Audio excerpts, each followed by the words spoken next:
नमस्कार, news capital express में आपका स्वागत है। मैं हूं आपके साथ रीना। महाधिवक्ता कार्यालय न्यायपालिका और सरकार के बीच में सेतु का कार्य करता है। स्वामी विवेकानंद के विचार से ही आज की न्यायपालिका चल रही है। आम आदमी को समझ में आने वाली सरल भाषा में न्याय लोगों को दिलाना हमारा प्रमुख उद्देश्य है। यह बात मुख्यमंत्री शिवराज सिंह चौहान ने रविवार को हाईकोर्ट के गेट नंबर 5 के सामने नवीन महाधिवक्ता कार्यालय के भूमि पूजन और शिलान्यास करने के दौरान कही। इसके साथ ही मुख्यमंत्री ने कहा कि अंग्रेजी का अपना महत्व है, लेकिन हम जिस प्रदेश में रहते हैं वहां की भाषा का उपयोग किया जाए। हिंदी को बढ़ाने के लिए हमने प्रदेश में मेडिकल की पढ़ाई और परीक्षा भी हिंदी में देंगे। ये चीजें न्याय को जनता के निकट पहुंचाने का काम करेंगी। अगर कर्नाटक में तो कन्नड़, तमिलनाडु में रहते तो तमिल है। अंग्रेजी को सब नहीं जानते, बड़ी संख्या नहीं जानते। मैं आपको केवल एक उदाहरण ज्यादा समय नहीं दूंगा। पिछले साल 2 साल हो गए, एक बच्चा मेरे पास आया जिसका मेडिकल में एडमिशन हुआ। 1 साल के बाद उसको पढ़ाई छोड़ी। मुझे मिला तो मैं नाराज था। बेटा बात क्या है, तुम्हारा नीट के माध्यम से मेडिकल कॉलेज में एडमिशन हुआ, मेरिट के आधार पर एडमिशन हुआ और तुमने पढ़ाई छोड़ दी। उसने जो बात कही वो आज मेरे कानों में गूंज रही है। उसने कहा मामा, मैं तो सरकारी स्कूल में हिंदी में पढ़ा, जब मैं क्लास में गया वहाँ पढ़ाई अंग्रेजी में होती थी और अंग्रेजी मेरी समझ में नहीं आती थी, तो अंततः परेशान होके मैंने पढ़ाई ही छोड़ दी और छोड़ के निकल। और तब हमने तय किया कि मध्य प्रदेश में मेडिकल और इंजीनियरिंग की शिक्षा हम हिंदी में भी देंगे और हिंदी के पाठ्यक्रम तैयार कर लिए हमने मध्य प्रदेश में। तो कुल मिला के सबके समझ में आए उस दिशा में प्रयास हमारे हाईकोर्ट भी कर रहे हैं और बाकी भाषा हिंदी भाषा में भी न्याय होने लगा।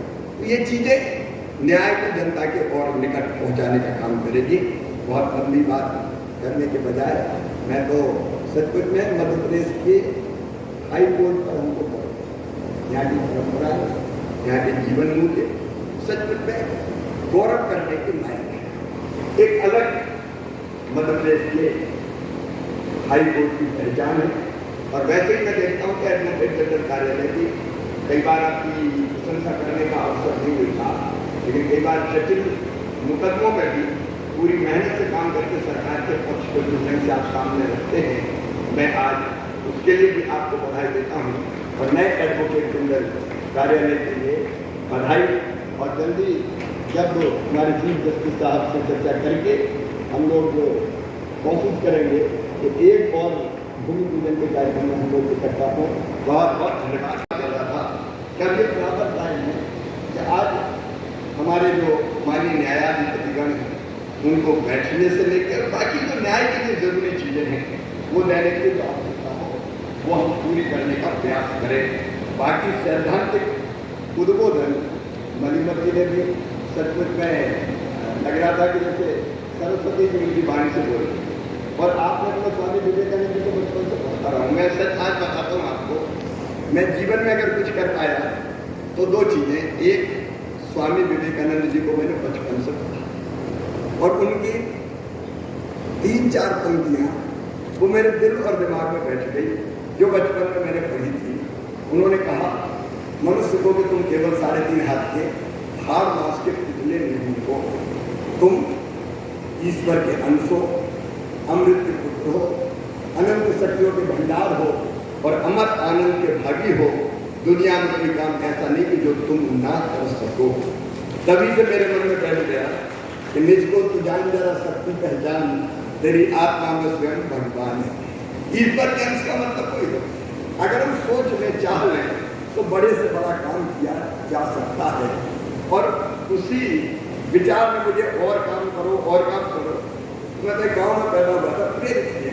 तो विचारों की ताकत सचमुच में अनंत है और इसलिए ऐसे विचारों को न्यायपालिका के क्षेत्र में भी जहाँ जहाँ आवश्यकता हो। जैसे एक विचार आया कि अंग्रेजों के जमाने के कानून जो आज काल का हो गए, जिनकी कोई जरूरत नहीं।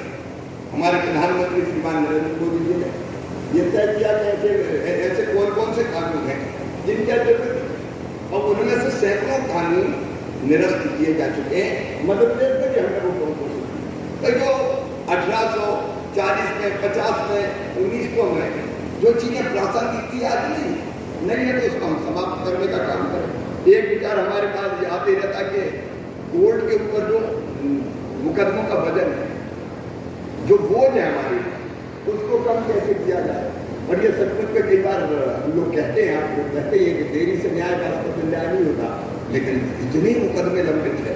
अब उसके बारे में भी तेजी से सोच के और कैसे हम जल्दी हम उस पर लोक अदालत, उसका एक रास्ता था जो खोदा, और मध्य प्रदेश में लोक अदालत के क्षेत्र में भी निश्चित तौर पर बहुत अच्छा काम किया। उसको और हम कैसे आगे बढ़ा सकते हैं, इसके बारे में भी हमको विचार करना चाहिए।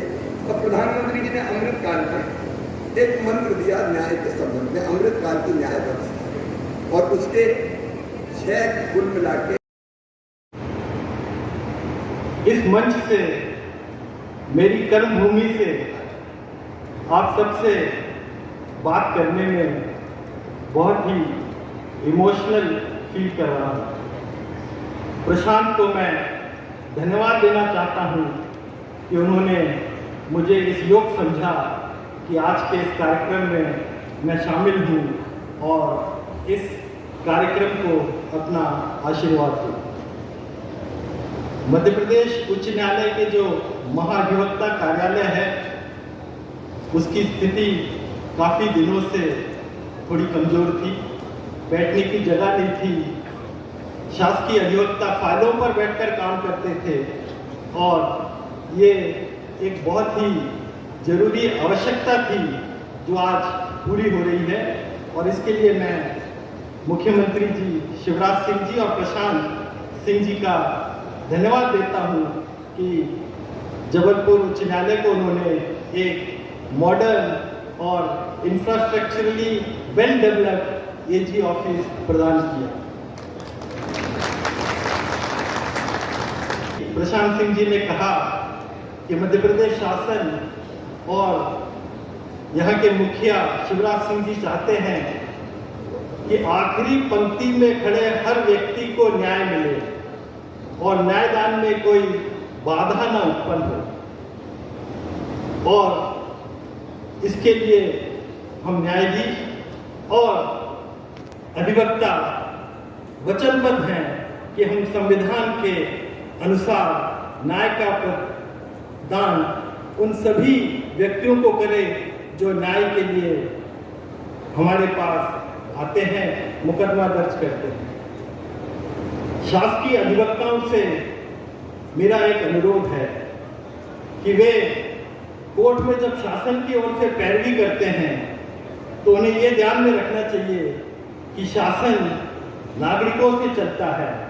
It is we the people who form the government, and therefore justice to the people is not the bounded duty of the judiciary alone but of the state also. It is indeed a very momentous occasion, not only for the Advocate General but for all of us.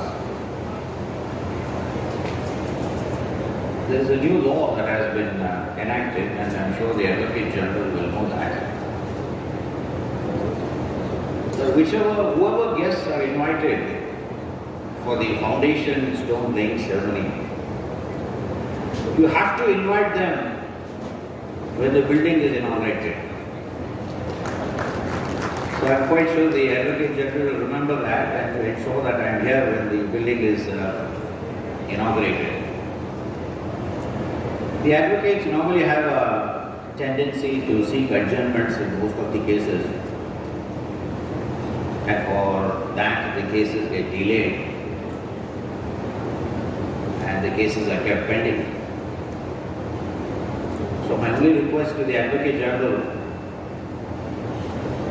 is to ensure that he does not grant any adjournment to the contractor to finish this building. I do hope that the building will be finished as early as possible. Be that as it may, the construction of a new building is virtually like building a new institution. It's an institution of great prominence. And I must say that institutions are not built by brick and mortar. They are built by men.